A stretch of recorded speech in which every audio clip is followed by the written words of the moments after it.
All right. Hello, everyone. Thank you so much for joining us tonight. I hope you all had a safe and happy summer. And we're thrilled to welcome you back now to the September installment of the History Speaker Series. Before we get started, I want to thank some very special individuals for making these events possible. The first one is Phil Jackman, who did our logo design and who designs all the amazing posters for us. I want to thank Deanne McCallum, who is our partner at Rogers TV, who helps us record these and helps us look so professional when we go out on Rogers TV. I want to thank the History Committee here at OMAH, and I want to thank Mary Ann Grant in particular, who is the driving force behind these events. First, I'll remind everyone that questions will take place at the end. We do have time for a Q&A with our speaker tonight. When we go to do our Q&A, there is a Q&A feature at the bottom of your screen when you move your mouse. You can click on that and you can drop your questions into the Q&A. Depending on how many we have for Lori, we'll do our best to get through as many as possible. So I have the pleasure of introducing everyone on screen, and I'll conclude with the person of honor. We have Trish, who is the head of the History Committee here at OMAH. We have Monica, who many of you will have spoken with during registration, who just has this whole thing up and running for us. So thank you, Monica. I'm Lindsay. I'm the History Coordinator at OMAH. And then, of course, we have Lori. So tonight we are very grateful to have Lori Oschefski joining us and speaking on a topic that, as I said to her before we started, was so much more prevalent than I had ever realized, especially here in Orillia. Lori is the president of Home Children Canada, which she founded in 2012. Home Children Canada is now the leading organization in the world that advocates for the lost voices of so many children brought to our shores. Home Children Canada provides families with a platform to tell their stories and find free help with their own family research. Lori's personal connection comes through her mother, who arrived in Canada in 1924 at the age of 2. Lori is also the author of Bleeding of the Lambs, Canada's British Home Children. Without further ado, please welcome Lori Oschefski. Thank you so much for being here, Lori, and now over to you. Thank you very much, and thank you for inviting me to come out and speak. We do have a huge connection to the city of Orillia.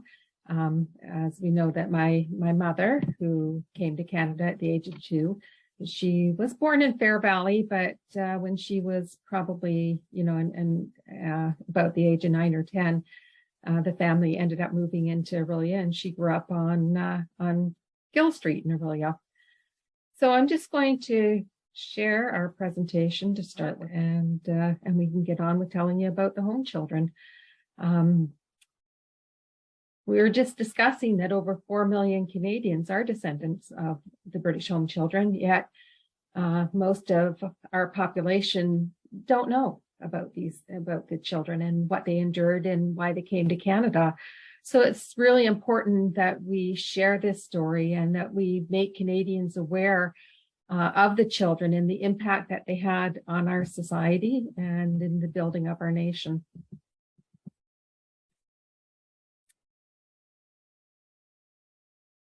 Okay, so I was already introduced, so you know who I am, so we're going to boot through this one.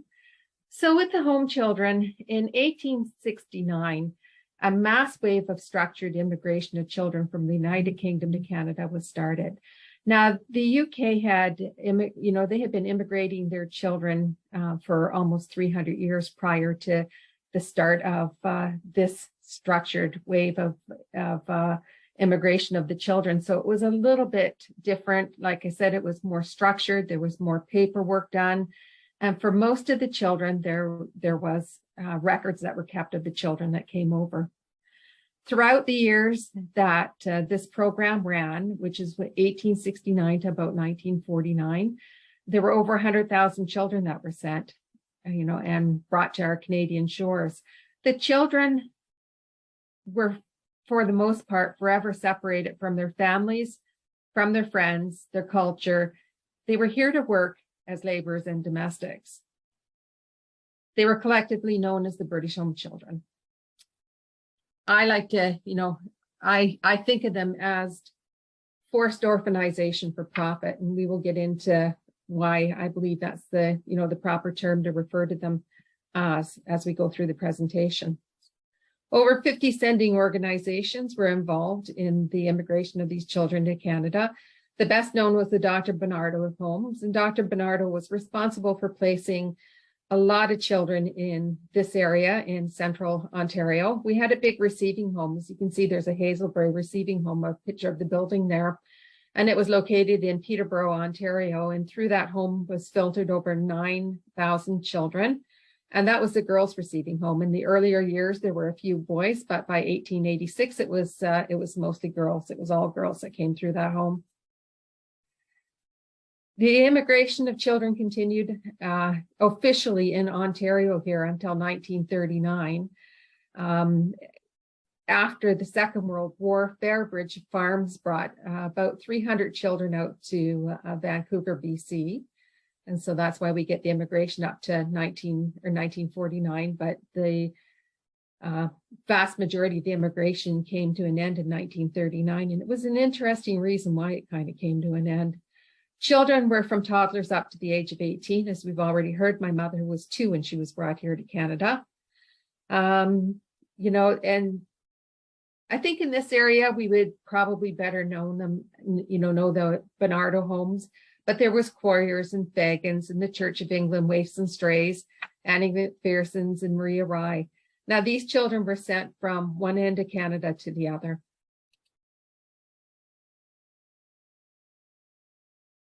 Children were mostly sent in parties, often hundreds at a time.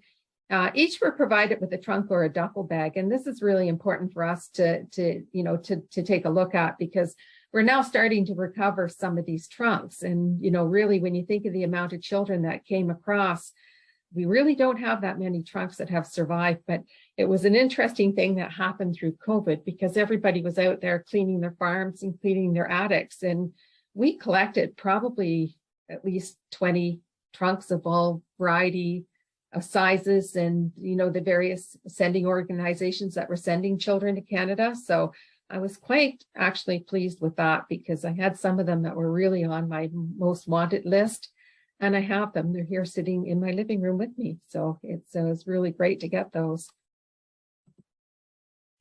This mass movement of children was legal. As of 1891, the Custody of Children's Act in the UK made it legal to immigrate children out of the country without any further notice to the parents. So it was an interesting law that they put into place. It was interesting reasons why they put it into place. But it is effectively mandated that, if you relinquish your child to the care of the Bernardos or Fagans or whatever sending organization it was, you relinquished your right, your parental custody rights of that child. And therefore, these organizations could make the decision to immigrate your child, and they didn't have to tell you. Now, when we talk about the home children, a lot of people think that we're talking about the guest children, and the guest children were the children that came over to help protect them against the Second World War. So the guest children arrived starting in June of 1940. As we've heard, the immigration of the home children ended in 1939. So, you can kind of see what was going on there. The primary difference between the guest children and the home children was the guest children were supposed to go home. They were supposed to be reunited with their parents. They weren't to be kept here in Canada, and they were certainly not supposed to be put to work on the farms. Now, whether they did or didn't, that's, of course, different stories and individual stories that come out of it, the same thing as the home children. And again, the home children were never to be sent back home again. They were discouraged from communicating with their parents, and not like we had over 100,000 children, so there was over 100,000 different stories. So, some of the children did manage to keep in contact with their parents, while others were completely cut off from parents and siblings. And, it just there doesn't seem to be any rhyme or reason why one child could and maybe another couldn't. I mean, we've never really quite figured that one out. We still do a lot of research and reading and trying to figure out why that was the way it was. Like I said, there was no intention for the children to go home. There was over 100,000 home children. There was 1,500 guest children. The guest children stopped coming to Canada in August of 1940. So they really didn't come over, for a very great length of period of time. And that was because one of the ships that was carrying the home children, the city of Benares, was torpedoed and it sank. And I believe there was 90 children on board that ship at the time. And of the 90, I think there was over 70 that perished. And then they decided that the waters were too rough for the children, so they wouldn't be sending them. Interestingly enough, during the First World War, they did pause the immigration of children for a number of years while the war was on. And that was paused for the very same reason, because the dangerous waters and the dangers of the ships being sunk and the children being harmed. So it's kind of interesting that they did that with the guest children. Now, when we look at the home children, it began in Victorian England, and I believe it began as a mission of rescue. I mean, that's undoubtedly, what was in their hearts when they started with these programs. I mean, we had overcrowding situations in the cities brought on from the Industrial Revolution and all the people moving into the cities such as, London, England, and overcrowding, unsanitary living conditions, and, just terrible poverty in those years. And something needed to be done to help the children. So these philanthropists set up institutions, or big homes where they would welcome the children to help get them off the streets, to help provide a little bit better of a living condition for them. And I think it was quite a good thing that they started. But I think without, structures and laws and, people who oversee these things, that sometimes these things kind of go down the wrong road. The issue here in Canada was we did not want the poor children. We believed that they were diseased and genetic defects, that they were going to taint our good Canadian stock with their diseases and their degeneracies. And we had people like Frederick Nichols, who was the head of the Canadian Manufacturers Association, and he was the editor of the Canadian Manufacturers Association magazine. He was also a member of Parliament as well in Canada. And in one lengthy article, he wrote, "These waifs and strays are tainted and corrupt with moral slime and filth, inherited from parents and surroundings of the most foul and disgusting character, and all the washing and clean clothes that Dr. Bernardo may bestow cannot possibly fit them so that they will become desirable citizens of our country."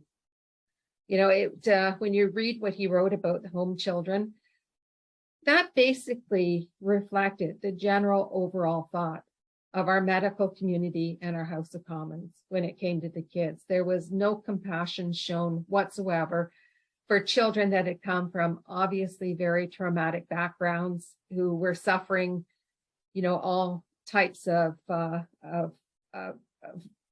trauma brought on from what they had suffered. I mean, if they came into care in the first place, there was trauma in their childhood, and then to be, taken from their surroundings and put on these boats and then dive bombed on Canadian farms all over the place. I mean, there wasn't recognition that these children were suffering, and perhaps maybe that's the way, why they appeared to be just not well. One of the worst cases that we had, it happened in about 1895. It was George Green, was a boy that came into Canada through the Dr. Bernardo homes.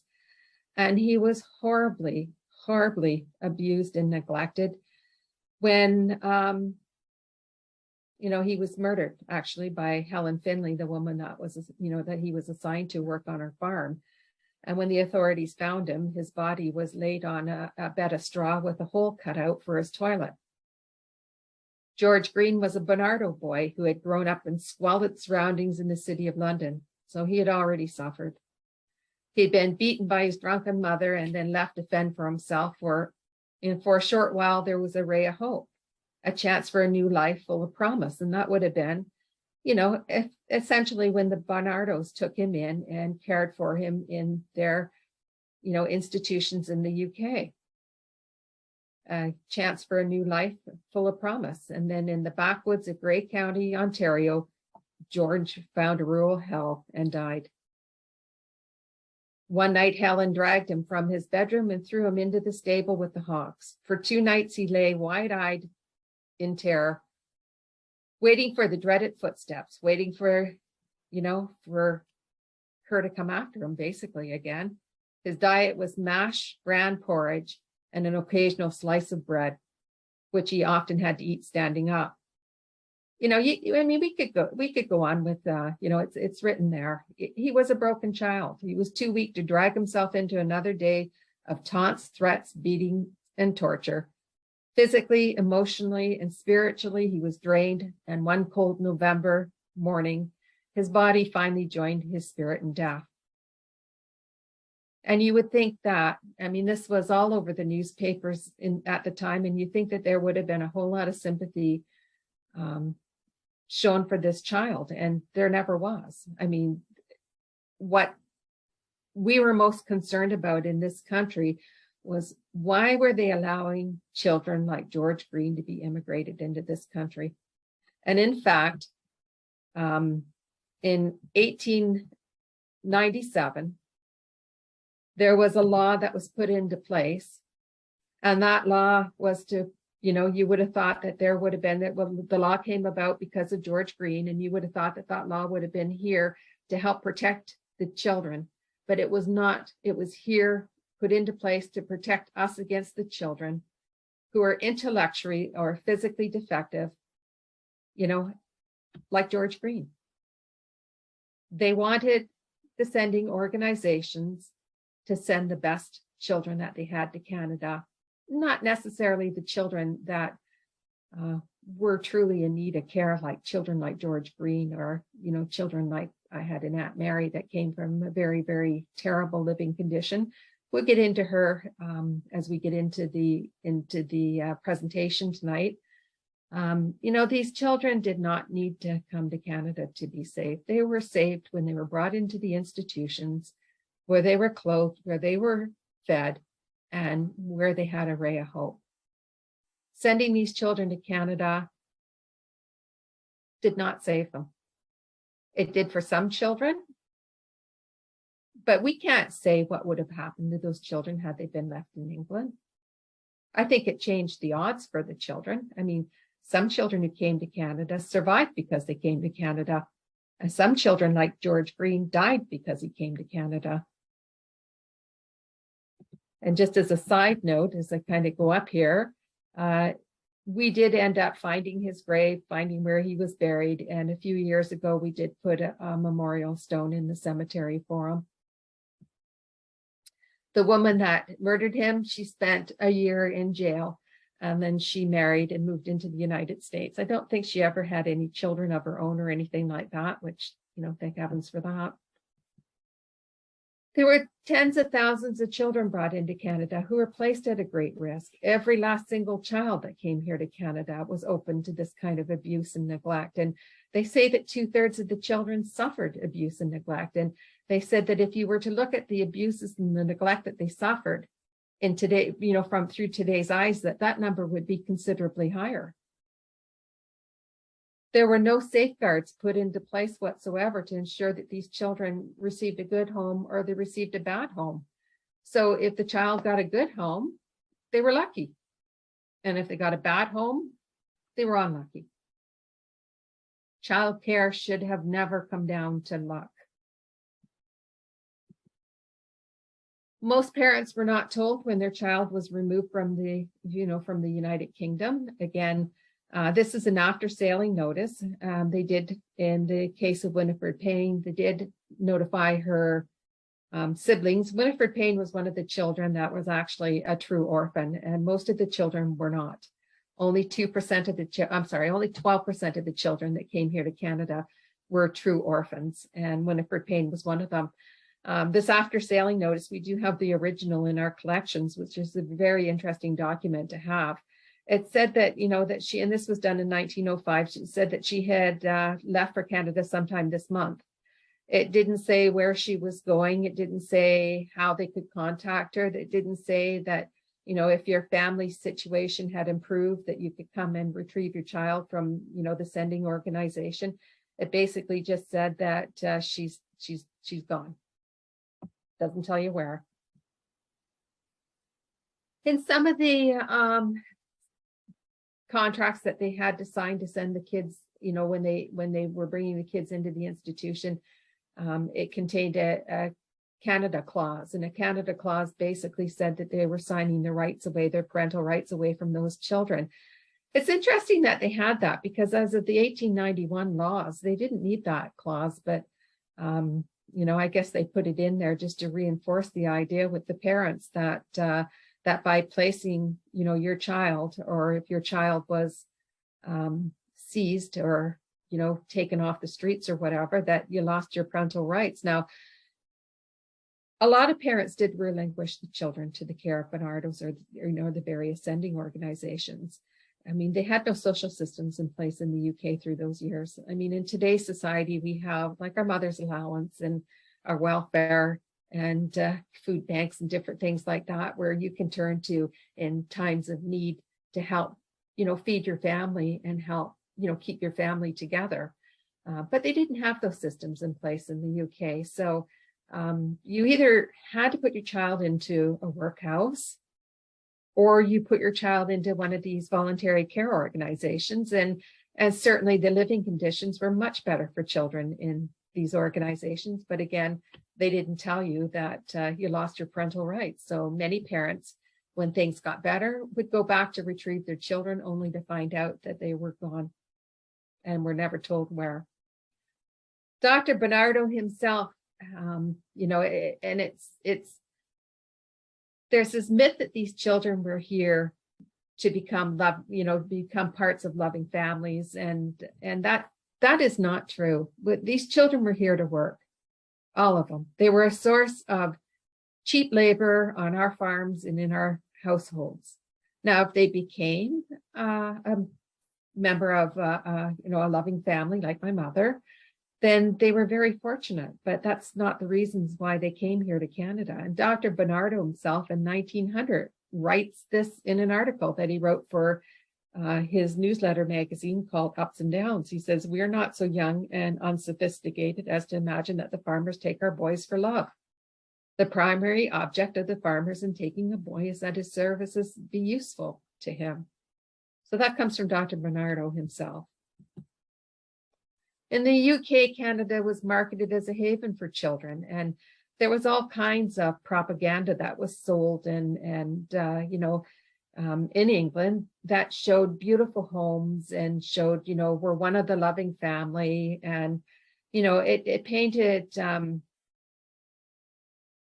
picture of life in Canada like it was all roses and sunshine, you know, and parents really believed that they would be giving their child a better chance and a fighting chance in this life by sending them here to Canada. Now, if they really were told the truth, I'm not so sure they'd be so quick to do it. The reality is that, you know, they lived in, you know, typical farming homes and farming families, you know, which is nothing wrong with these buildings at any stretch of the imagination, but they're not mansions like they showed people. And you take a look at the barns in the background. Well, a lot of the children were allowed to mingle with the farmer and their family and their children because of all the things that our medical community and our House of Commons said about the children, that they were tainted and corrupt. And, you know, I mean, we had Dr. C.K. Clark, who was the head of Canadian psychology in Canada. He was the dean of psychology at the Queen's University in Kingston. And, you know, and he wrote that they all had syphilis. And one lecture, he said, you know, in Canada, we are deliberately adding to our population hundreds of children bearing all the stigmata of physical and mental degeneracies. The next generation must be considered, but the harvest has already commenced. An insane person here, a criminal there. So is it any wonder, when the children were dispersed to the farms, that they were kept separate from the families and from the families' children? As I said, they were brought here to become indentured servants. And this is where we get the forced orphans for profit, because there was contracts that were made up for these children, and the agreements, and this was for Cecil Bennett, and this is his contract. Now, the farmers had to pay for the services of the children. It wasn't free. But here's a contract for Cecil Bennett, and he had to work from September 1907 to April 1913, $120 minus expenses. So if he had to have clothing, haircuts, or anything like that, that could be deducted off his pay. Bernardo's took a forced donation of $1 a year from each of the children that were placed out. Cecil Bennett, these contracts bound the children by law. Okay, so by law, they were bound until they were 18 years of age, but they weren't to receive this money until they were 21. Now, Cecil Bennett, for an example, he was excused from his contract at 18. He enlisted in the war, like we saw over 10,000 home children who enlisted in the First World War alone. By the time he turned 21, he was dead. He was killed on the first day of the Battle of Vimy Ridge. So where did his money go? Who got that? They're also paying $3 per head to apply. The farmers had to pay $3 a head to apply for a child, and we're going to get into that a bit more. And here we are. In 1909, for an example, there were 2,424 children that were immigrated, and we see down in the bottom here that we've got that from House of Commons report, and there were 15,417 applications received at a charge of $3 per application. Now, they were also being paid bonuses by the government. So the government of Canada would give them $2 a head to bring the children into Canada. And the UK government was paying them the equivalent of $2 a head Canadian to get them out of the country as well, too. And they relied on a lot of donations and different things like that. And I know that they got discounts for, shipping the children's over or using the trains and stuff like that. So in 1890, things changed. In 1897, there was another, the law was put into place that we should have a better quality of child. As well, too, in 1897, the Ontario law came into place that, all the sending organizations had to have homes here in Canada in order to receive the child. So some of them had them before and some of them had them after. There was only really one organization that I really know of. William Patty was his name, and he didn't have a receiving home here in Canada. And he was bringing his children in and just handing them out at the train stations. Maria Rye was another one that liked to do that, even though she did have a receiving home in Niagara-on-the-Lake. She was known to line her children up, as they got off the trains, and the community members and farmers would just come in and start selecting children and just take them straight from the street. And as we said, that Canada didn't want the children that were truly in need. So after the 1890s, most of these families came from families in need, or most of these children came from families in need. As we also, we had commented before, that we have the welfare systems and, mother's allowance. So effectively, whatever would bring you to the welfare office in today's society, those are the families then that they began to target for immigration.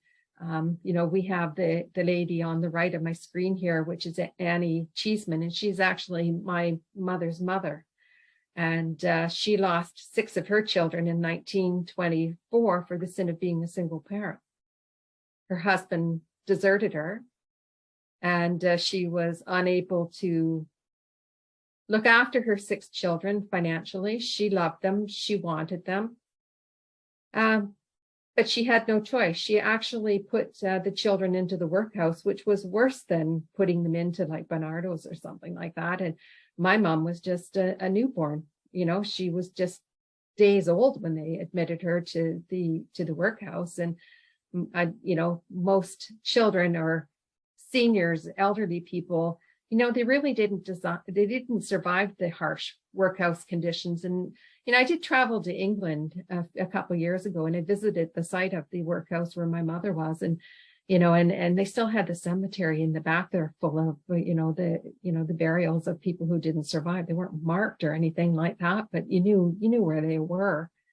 And that just broke my heart because, like that was my family. That could have been my mother, and it's really something. And, all my grandmother needed was some help to keep her family together. That's all she needed. And should that have happened? Yes. My mother, maybe wouldn't have come to Canada, and maybe I wouldn't be here if she hadn't come to Canada, but she deserved better, and she deserved to be able to stay with her family. As we're getting ancestry and we have the social media, we're now connecting more and more with the families left behind in the UK. And these pictures are starting to surface that show the intact families where these children came from. And like I said, they fell upon hard times, desertion, death, illness, any one of those things. And, and for that, their children, you deserve to lose your children, and they deserve to be sent to a different country and put to work on our farms. And we also are finding, since the 1990s, mid-1990s, the organizations in the UK have opened up the record books, and they're now sending out the records of the children. Mind you have to pay, and there's a huge long waiting list to get them. For example, Bernardo's, if you want the records from Bernardo's, it's about a $250 fee Canadian to get the records. But honestly, they're worth every penny. I mean, I'm not saying it's right. I'm just saying it's worth every penny. I mean, these are my aunts, Aunt Mary and my Aunt Sarah. And this is just an example of what we receive from Bernardo. So not only do you have information on why they were taken into care, you get information on any family that is known about. You get information on what they happened while they were under care in Bernardo's in the UK. And then they kept track of these children, what happened to them here in Canada as well, too. And so, we got incredible records, and it was a very, very terrible story, about Aunt Mary and Aunt Sarah. Mary was, these kids were horribly neglected. Their father was still alive. He, had a stepmother. And let's just put it this way. When they were rescued by Bernardo's, these two children spent weeks recovering in hospital. They said that they were the size of little human skeletons, and they were just so horribly neglected and beaten, and, and just not looked after very well.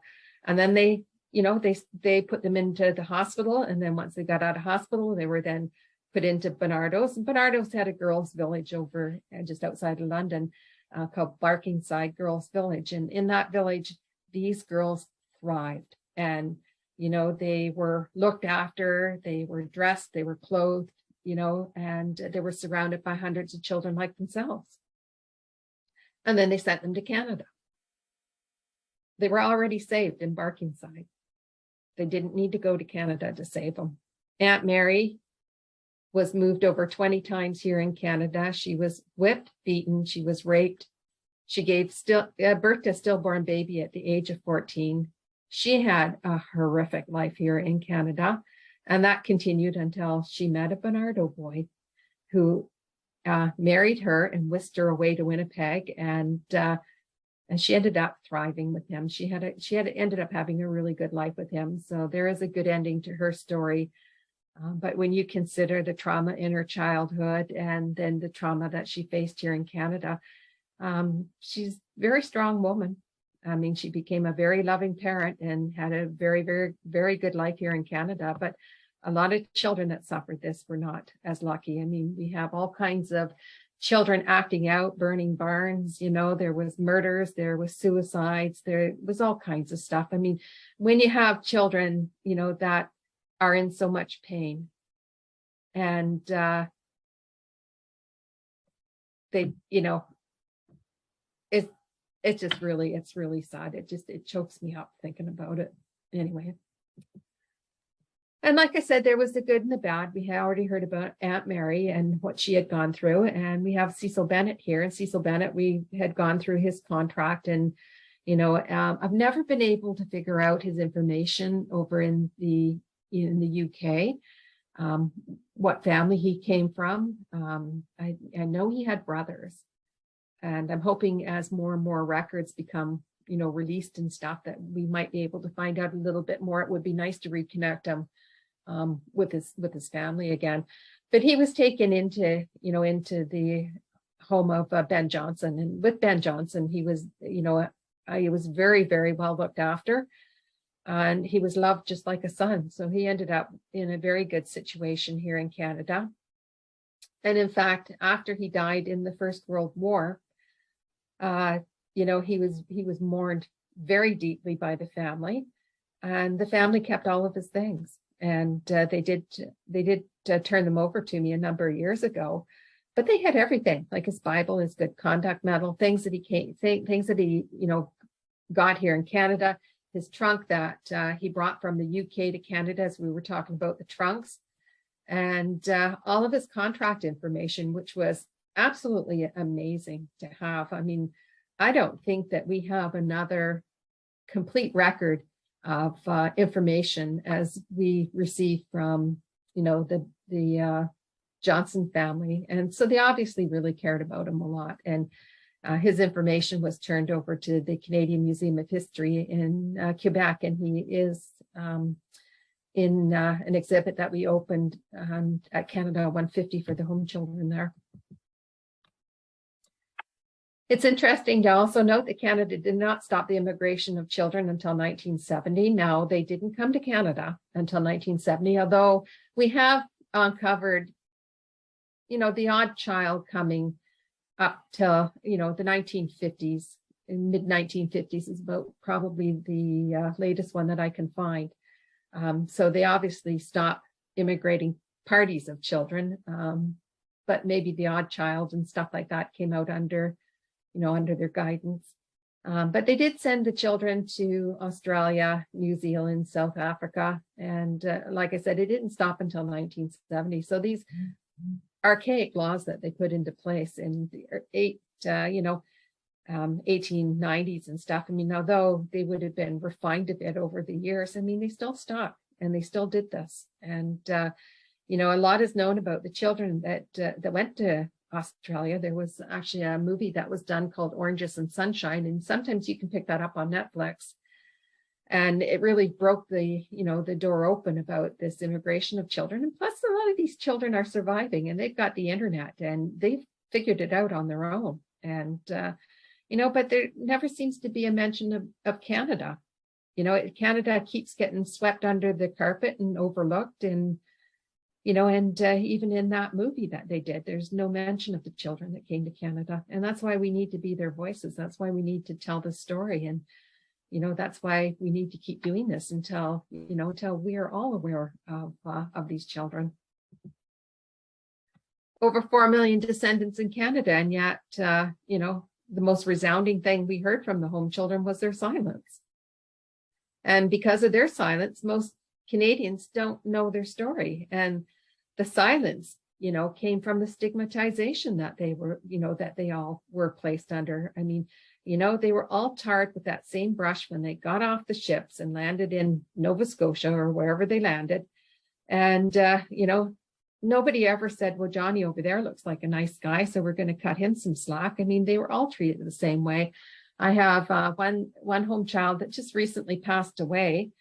Cyril Hewitt was his name. And he just said that, whenever company came over, he was told to get out. He said, we were told we were a nobody. You're just a gutter rat.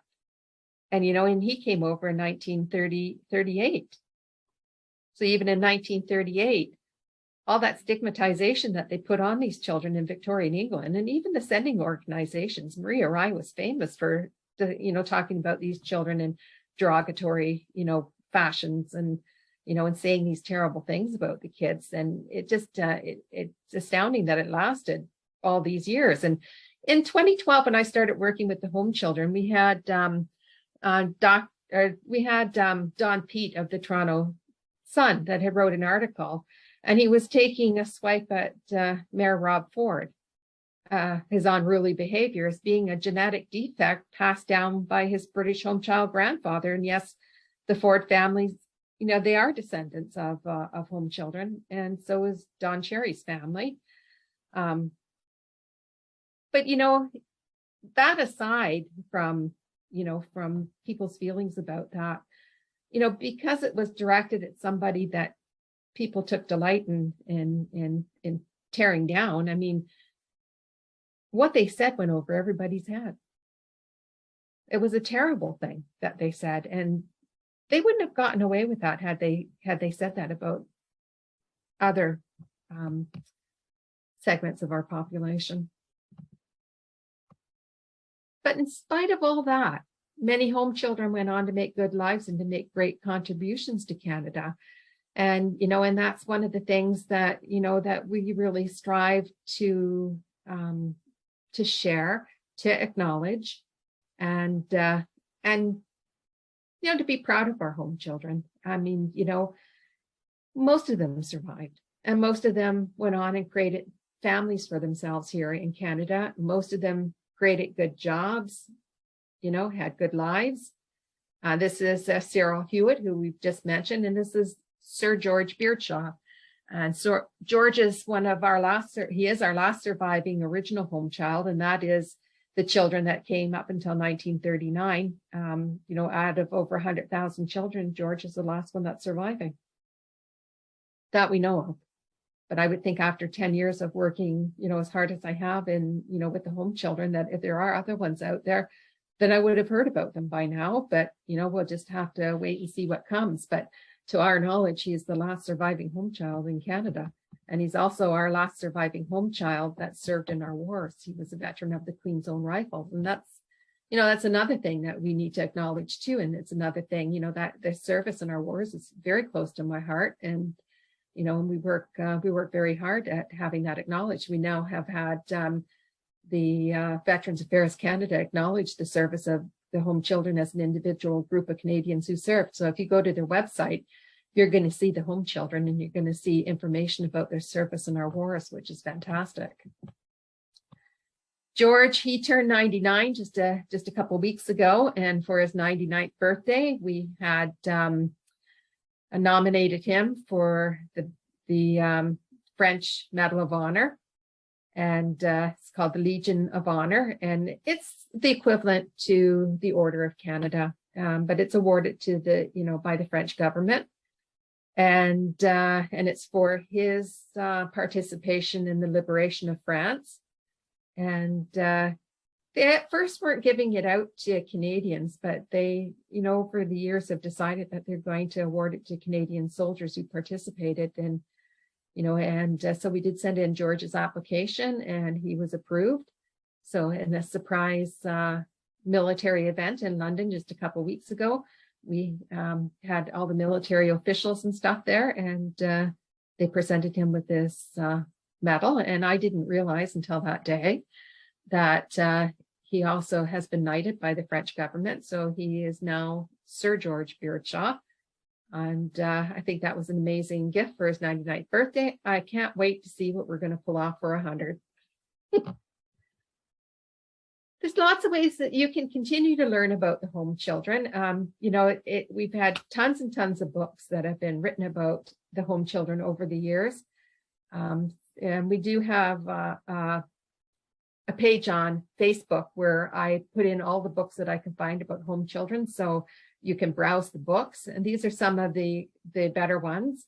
We've got, if you're wanting to learn really about the home children, the first book that I point everyone to is The Little Immigrants, The Orphans Who Came to Canada by Kenneth Bagnall.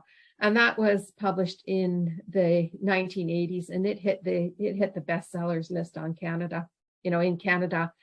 And it's just an incredible book. It is, it's lasted the time. And Kenneth just died last year. I think it was the beginning of this year. Time just kind of blends, doesn't it? But I was able to attend his funeral and speak to his family down there, and they're just thrilled that of the impact that this book has made in Canada and continues to do.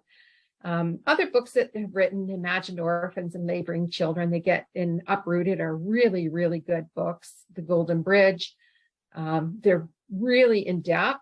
So in order to really find out about the subject, I would say The Little Immigrants first. We also have another book that was written it was actually published in 2020, just as COVID was outbreaking. Since The Little Immigrants was published, we've never had a Canadian bestseller book about the home children. But this book, called The Forgotten Home Child, was published, like I said, and it was the #1 Canadian bestseller for 4 months. And I served as the historical consultant to this book. And I'm really proud of Genevieve Graham. I mean, she's a well-known Canadian author, and she does historical fictions, but it's her attention to detail and the way that she presented the story. And it really is a book that I really recommend that that you should read. And I really think that it should be in the schools. And it's excellent. I'm in the book. So I'm in there as myself, and she does give a good throw out to the organization and the work done in the book as well too. But it's kind of neat because, like I said, I'm a character in the book. And when I saw them all at Costco piled up, I just thought, oh, that's really cool. Yeah, so it's a great book. Connections to Aurelia, and there are many. As I said, my mother was a child immigrant, and she came in 1924 through the Salvation Army. She was born in 1922 and placed into the workhouse just shortly after birth. The family here that you see with her, those are her adoptive parents, and that's Jen and George Elder. And they lived in Fair Valley, and that's the picture of the home that they had in Fair Valley. And that's my mom. Shortly after she arrived in Canada. And that's one of the very first pictures that, that we have of Mom. And that's my mom, at the age of 16. And what a beautiful woman she was. And, she ended up with a good home. But, nobody told her that she had been adopted. And she didn't find out until she was about 18 years of age. And it was very traumatic. Just the way that things kind of went down, it was really traumatic for her. And, she said to me one time, I mean, she didn't say anything to us at all until she was 86. I had no clue what was going on with my family until she was about 86. And then she said to us one time, she says, I was born in England, and I'm going, no. Why would I know that? I mean, you told me you were born in Fair Valley, and then she said, well, I was adopted. Now, again, it's not your typical home child story because home children were not adopted, but my mother was, and she ended up, with this family, and my grandmother went in and legally took custody of my mom because she didn't want anyone taking her away from them. And legal adoption did not come into play until 1922 in Ontario. So even though you look back on the records and it says adopted, daughter of or son of or something like that, when you're looking back, they weren't legally adopted. I mean, they just did take a child into your home, and they would just call that adoption, but it wasn't legal adoption. And like I said, Mom was one of the first legal adoptions done in Ontario. When I get into her background, her father was also a home child. Now, it's very rare, again, to have a father and a daughter who are both home children. And that happened because he came in 1894 with the Dr. Bernardo homes. And He was placed out in Manitoba, made his way into Saskatchewan, picked up land from the Dominion's Land Act. So he was a homesteader, which a lot of home children did that as well too. In 1912, he ordered a mail order bride. So my grandmother came into Rosetown, Saskatchewan, and she married him the day she arrived. And 9 months later, they had their first baby. But they had 5 children over in Saskatchewan, and then there was trouble on the farm, and he ended up taking them back to the UK. And long story short, because it gets into a big long story of exactly what happened, you know, he left the UK. He was to come back to Canada and sell up the farm and rejoin his family in the UK, and he never came back. She liked to tell family that he sold the farm in Rosetown and that he was on horseback going into Moose Jaw with his money, and he was murdered, and his body was left to rot with all the cow bones or whatever it was out there, buffalo bones and stuff like that. But that's a story that she told family, but it was really untrue. He was very much alive, and she didn't know where he was, but he was very much alive. Because a lot of home children that were placed in Orillia, and we have some of the names up here. We have some of the families that I know that are still living in Orillia, descendants that are still living in Orillia. Frederick Holt and Sadie Eaton was another one. She was actually placed with Katie Mae Sanderson with my grandparents. So my mom's adoptive grandparents also had a home child that my mom knew as Aunt Katie. And I never knew Aunt Katie was a home child. She was just like one of the families. So, really hats off to the Elder family. I just think that they're just amazing people. I really do. And I just think that, that a shout out has to be made to a lot of the Canadian families that did take these children. And they did treat them, as one of the family. So, I mean, it wasn't all of them, but they definitely was. And we have the Quick family that is still living in Orillia, Katie Quick's family. And we have a number of home children that are buried in Orillia.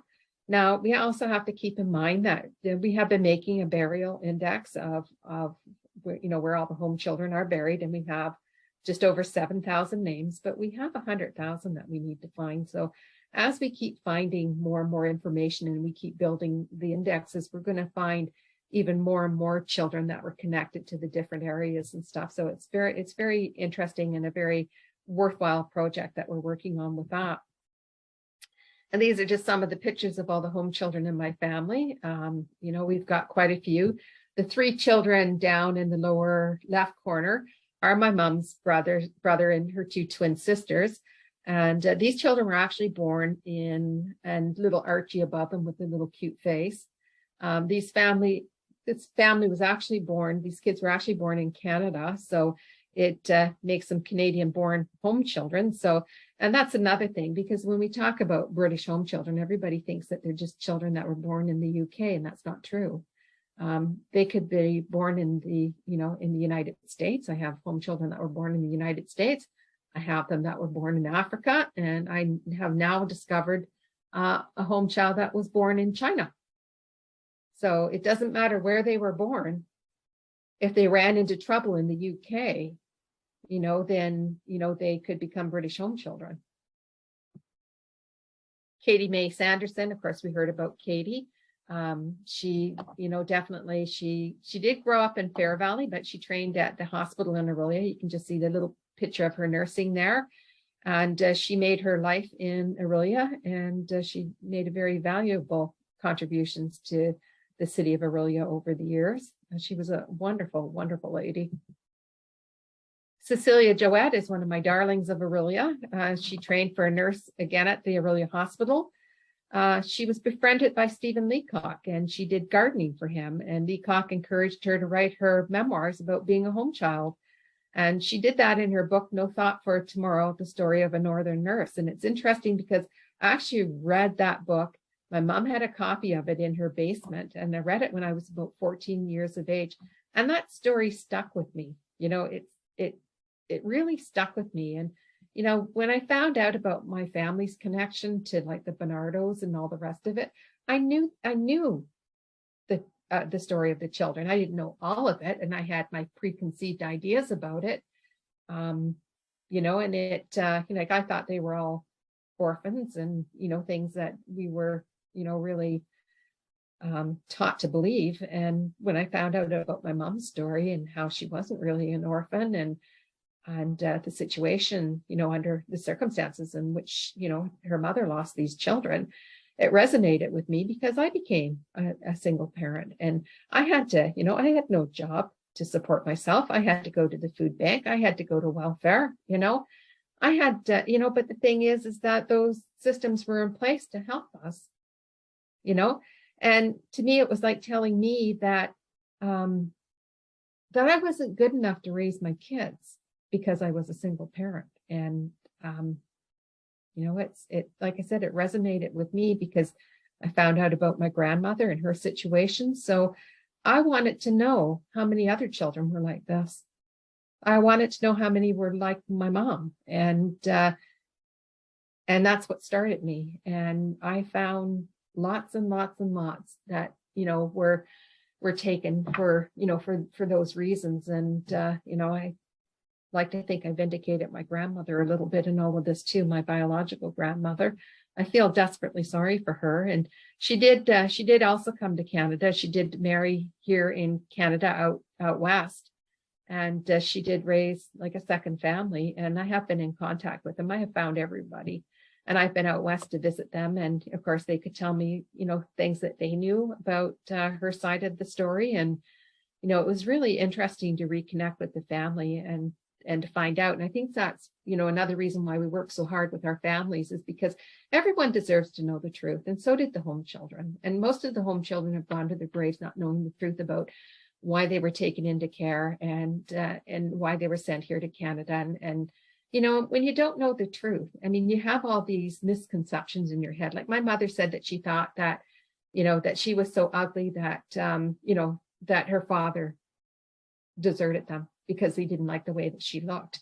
This an 86-year-old woman telling this to me, and somebody who had believed this, you know, for her whole life. And to find out the truth for my mom and to tell her exactly what, you know, I mean, I don't know why he left the family. I have a pretty good idea why he did, but, you know, that's my idea and it's not factual. But, you know, for her to be able to find out the truth. And, you know, I saw healing take place in my mom, you know, and some of that truth is not pretty and some of it's very hard to tell. And particularly when you're talking about children, because if you were involved in these programs, then you came from a childhood of trauma of one type or another. So you already had trauma in your life, and it was layered upon layered upon layered.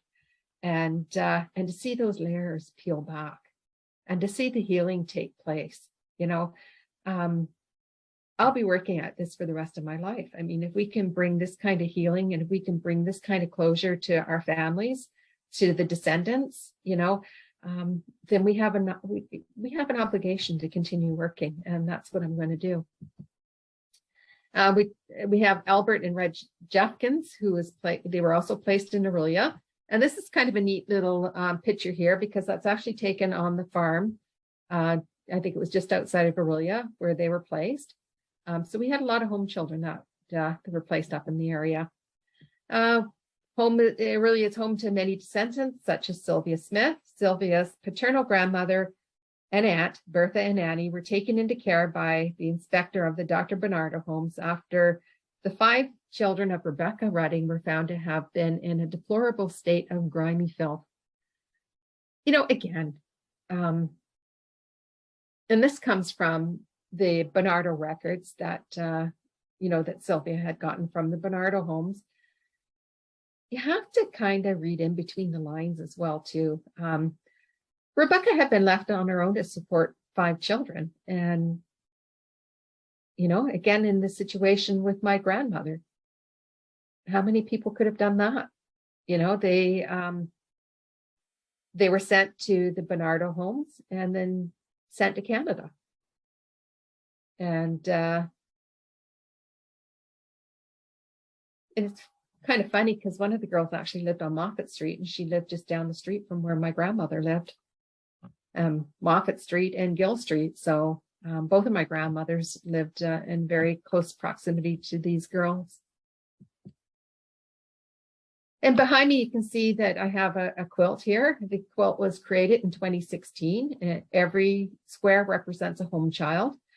Most of the squares were designed by myself and sewn by Joanne Clark of Aurelia. Now, Joanne definitely gave a lot of input into the design of, the squares and stuff. I would send, the prototype off to her, and she would critique it and let me know how I should tweak it and stuff. And she was given the daunting task, however, of sewing this quilt out of flag material. And I can't think that there'd be another quilt like it. And the reason I had it done in flag material is because I can fold this flag up, or this quilt up, and it travels with me. It's been to England, it's been to Manitoba, it's been to Nova Scotia, it's been all over Ontario, and I can fold it up and put it in a case and carry it with me. It comes on the onboard luggage with me when I fly, and it's actually being flown out with me tomorrow to Vancouver. And I don't need to worry about creasing it because it doesn't crease. This thing is like bulletproof. And the one thing that I really like about the quilt is usually when you have quilts, people are told not to touch it.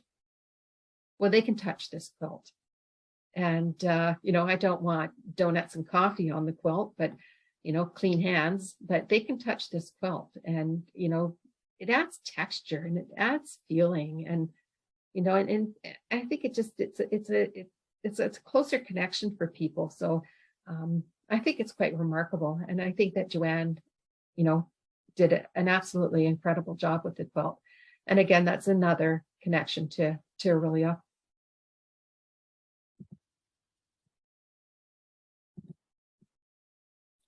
And I believe that the next speaker series is about the Dieppe braid. And, that's being put on by Jane Turvey of the Aurelia Public Library. And we have worked closely with Jane over, the number of years. She does the Remembrance Day event at the library every year. It's an incredible event. Now, the last couple of years it hasn't been on, but it's going to be back on again this year. And she is your speaker that's coming up next. And it's an amazing connection to the story of the home children because we had 8 of our home children that were killed in the Battle of Dieppe, and many of them came from the same unit that her father served with. And these 3 boys that I have up on screen were actually 3 home children. They came over with the Fagan homes. They arrived in Canada together, and they enlisted together, and they died together on that day. And, it's when we talk about the Second World War, we have a lot of data that we have uncovered over the last number of years on the First World War, and we're only starting to put together information on the Second World War.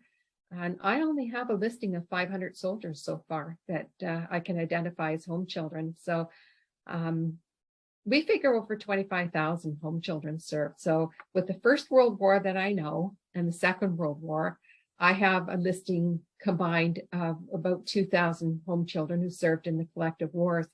I figure we only have 23,000 more to get in our index, but Rome wasn't built in a day, was it? And I've got some interesting ideas about how I'm going to continue to build that index, and I think it's going to be an important contribution, to the story of the home children in Canada. But watch for her presentation coming up. I'm sure she's going to talk about the home children and in this particular group of boys. But I didn't know everything about these boys until Jane did the research and discovered all that, and then told me. So it's incredible. You can get in contact with us if you want any more information, or if you have questions, if you want help with research. You can visit us at www.homechildrencanada.ca. You can join our Facebook group. And I'm sorry, I should have changed this because we've been known for 10 years under the name British Home Children Advocacy and Research Association. but we have incorporated, and we're now a Canadian charity as of March of this year. And our name has changed, and we are now known as Home Children Canada. So the Facebook group, we have a Facebook page for Home Children Canada, but we've recently changed the name of our research group on Facebook to simply Home Children Canada Research Group. So there are two different pages. We've got a page and a group. If you want to see action, you go to the Home Children Canada Research Group. I'm extremely proud of the group that we've built there, the kindness that's shown to our descendants.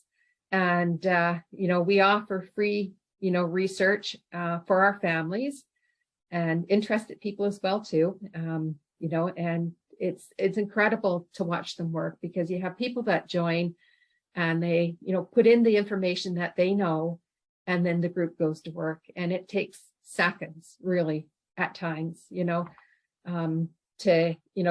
find some help. In fact, one of the most interesting things that we had was the Jeffkin boys, who I showed you earlier on the farm in Aurelia, and their the one boy's son joined our group, and they had a brother that was left over in the UK, and he wanted help in finding the family. And so he did a posting, and it took our group members 23 minutes to find the family and to be speaking to them in the UK.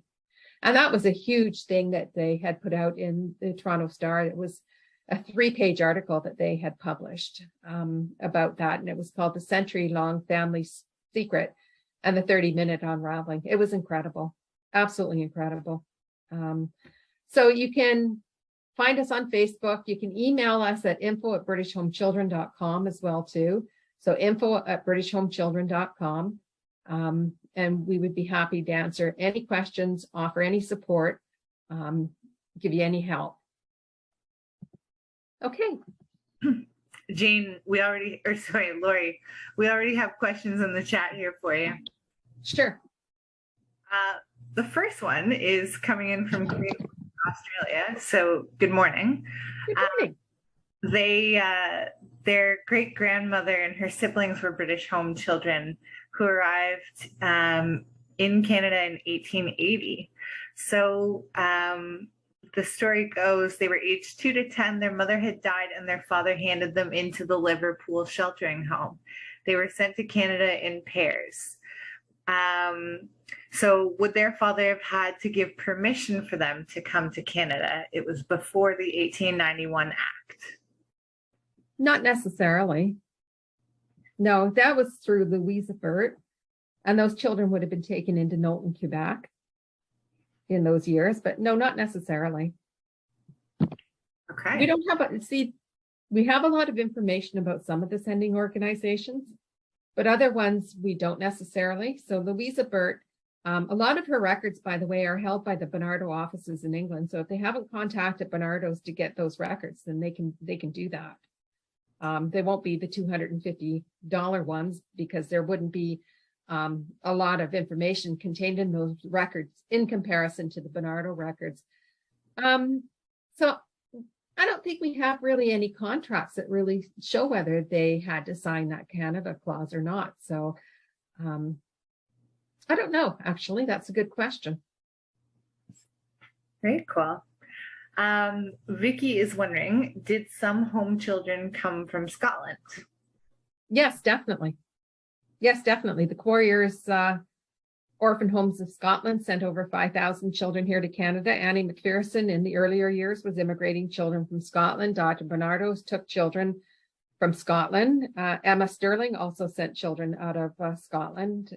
So yeah, definitely there was a large amount of children that were sent from Scotland here to Canada. And Vicky also says, thank you very much for all your work on behalf of home children. I can clearly see it's a labor of love. Thank you. Okay, so Heather says, my husband's great aunt went to Hazelbrae at 12. Her father had died, leaving mom with 4 little children. The family has photos of her with her brothers who came to Canada later on their own. I wonder if she became under contract and worked for a family. She did marry but had no children. I checked for her guardian papers and there was no parent information there. I wish I could find out more about her. Any suggestions? Yeah, if you send me an email, I can definitely help you out there. Hazel Bray, we've actually just released an index of the children that were sent to Hazel Bray. You can find a link to that on our website. She definitely would have been contracted and put out to work. That was the set standard for Bernardo children. There's also would be records available for her in the United Kingdom as well too, that may answer a lot of the questions that you have regarding her. Bernardo's also published a magazine called the Ups and Downs magazine, and in that magazine they publish stories of thousands, literally thousands of these children. And so sometimes there are mentions and there's more information in those magazines as well too. So we've got all kinds of links on the website where you can go to, where you can start looking for this information, as well as Library and Archives Canada have released thousands and thousands and thousands, tens of thousands of documents pertaining to the home children over the years. So we did break down those documents, and we have published an index to the file. Sometimes it's a lot of page turning, and sometimes you don't come up with anything, and sometimes you come up with a lot. So there are a lot of resources that are available if you know where to look. And that's why, researching the home children is such a specialized thing, that most people, they don't know how to research them, and they don't know where to find the families. So that's what we specialize in, is to make sure that you're pointed in the right directions. You're also welcome to join our Facebook group. And like I said, just, if you're comfortable in public, if you're not, then we're more than happy to work, privately through email or anything like that. But, again, you put the information in and you would just be gobsmacked really with what the group can find for you. But we've also published, there is a link on our homepage that says how to research your home children. And in that link, I've linked you to all kinds of places where you need to go to find this information. So there's all kinds of avenues, there's all kinds of ways, and we would be more than pleased to help you. That's great. I have two questions here from Becca. The first one says, is the forgotten home child going to be pushed to be in schools? As a teacher, I think books like this are important for our youth. And I agree. Yeah, yes, definitely. And I know that Genevieve, the author, is working very closely with a lot of schools to get the book, into the schools. I think, we also have another problem with also making sure that the home children is a subject that is mandated into the schools. And right now it's a suggested topic for grade 6, grade 8, and grade 10 in Ontario, Manitoba, and I believe out in Nova Scotia, but it needs to be a mandatory topic. I mean, we talk through Jane every year to hundreds of school children, and, even their teachers and stuff have no clue. But, when we are talking to schools and stuff like that, at this point, we do try to target the grade 8, 6, 8, and 10s, because we know that is a suggested topic for the history classes. But no, we feel very, very strongly. And actually, we have members of Parliament that are working with our organization. And that's one of the things that we're working on is trying to get this mandated. But, again, Rome wasn't built in a day, and it's going to take a long time. And that's why we have to be consistently pushing to get this done. Mm-hmm. We're getting there. We're getting there. Becca's second question is, were all Bernardo trunks made by the children? I have my great-great-grandmothers. The vast majority of the Bernardo trunks were made by the children, yes. I can't say every last single one of them, because as you got into the later years, the design of them sometimes were a little bit different. But, your typical trunk was that tin line alligator trunk, and that definitely was built by the children.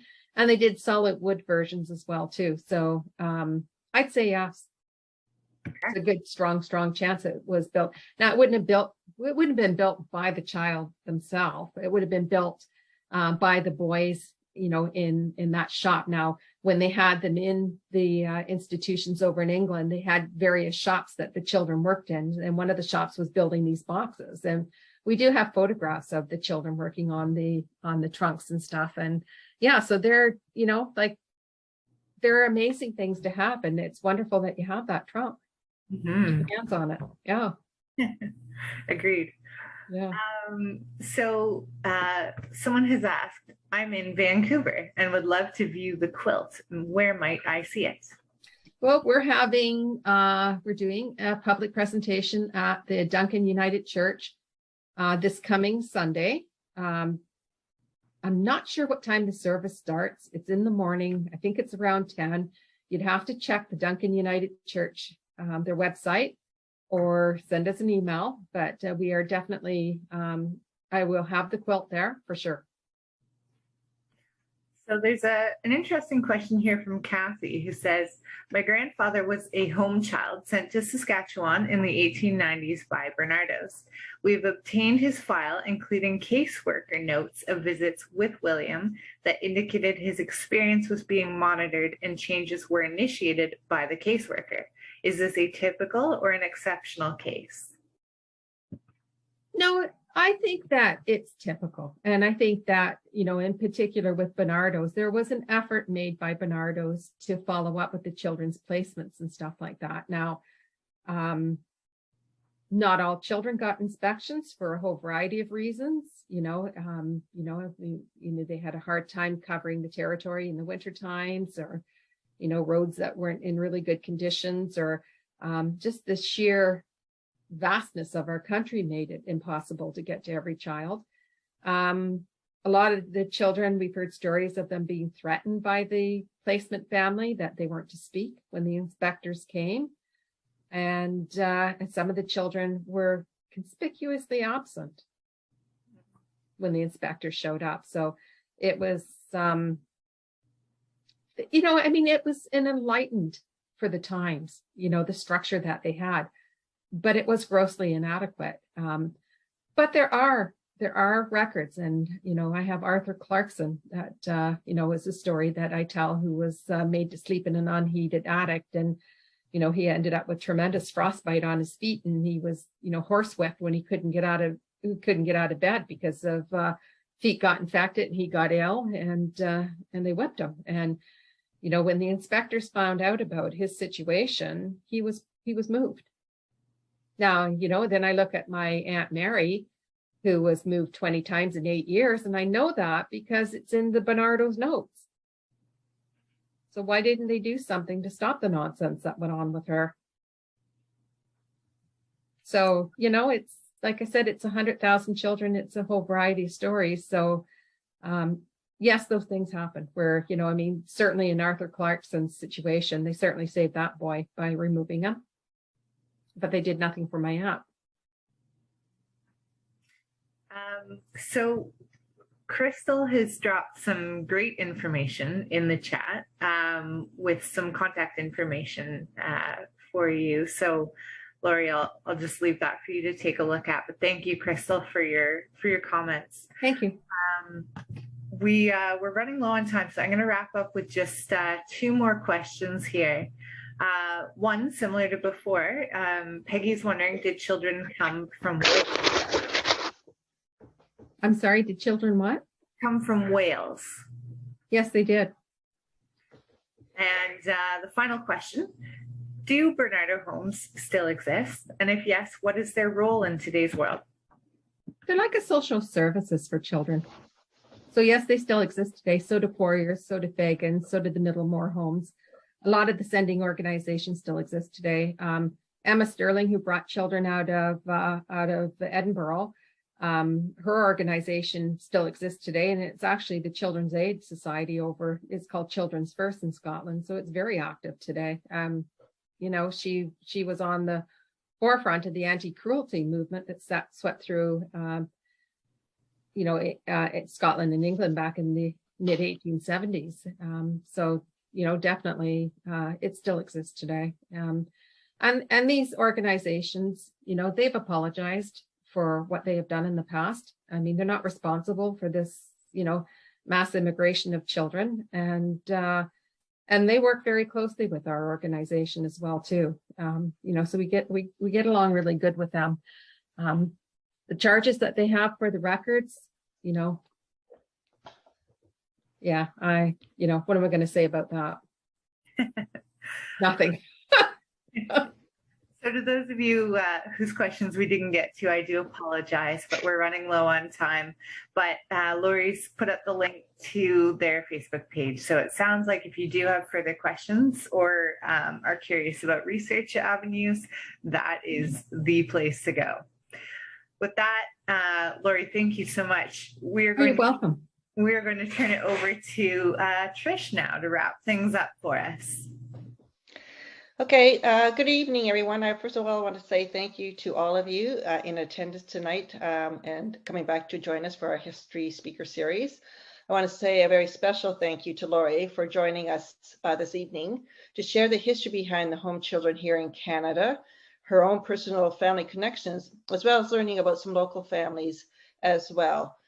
Your tireless advocacy to bring awareness to this topic, to help families who wish to understand more.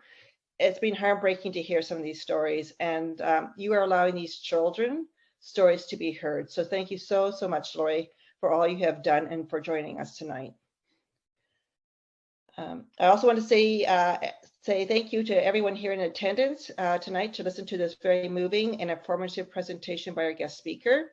Lori's book, The Bleating of the Lambs, is available at the library. It's no longer in print, I understand, but it is available for checkout at the library and also in the research department. And if you wish to see this presentation later on or want to let your families or friends be aware of it, it will be available on YouTube and on the Rogers TV as well. We do have some more fascinating topics coming your way. Thank you. As Lori mentioned, Jane Poulton-Turvey on October 19th will present the DF Raid, 80 Years of Tragedy and Tribulation. August 19th, 1942 has been called Canada's darkest day of the Second World War. 907 Canadians were killed and over 1,900 were taken prisoners in the DF Raid in France. For Jane, this is very personal as her father was one of the prisoners of war. So please join Jane as she honors the soldiers in her father's regiment. As we understand now, some were home children or descendants of home children, and recount some of the stories of the loved ones left behind. And then in November, on November 16th, we present the annual OMAH Carmichael Art History Fundraiser lecture via Zoom. The tickets are $10 per person, and this is a very important fundraiser for OMAH. The proceeds help us to create and offer programs for the enrichment of our community. So the guest speaker will be the award-winning author Douglas Hunter, with his talk based on his new book released in May and available at the OMAH shop, A.Y. Jackson, The Birth of the Group of Seven and the Great War. So don't miss it, and we look forward to seeing you soon. Thank you.